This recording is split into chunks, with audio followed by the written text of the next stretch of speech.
সেদিন মাঠের ধারে ছিলেম বসে একা। একটি শিশু দৌড়ে এসে বসল পাশে।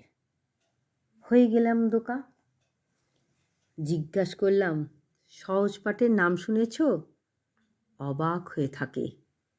বুঝলাম আমাদের সেই ছোট নদী পলি পড়ে গেছে।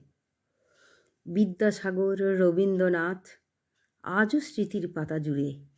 ছোটবেলার সঙ্গী মোদের ভুলব কেমন করে। এখন তো আর কেউ পড়ে না বর্ণ পরিচয়। কুমোরপাড়ার গরুর গাড়ি আজও স্মৃতির ঘরময়।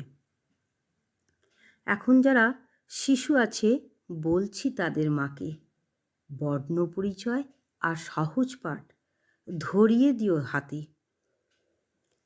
মোদের গরব, মোদের আশা, আমরি বাংলা ভাষা। বাঁচিয়ে তাকে রাখো, সবাই মিলে না হয় আবার বাংলা নিয়েই মাতো।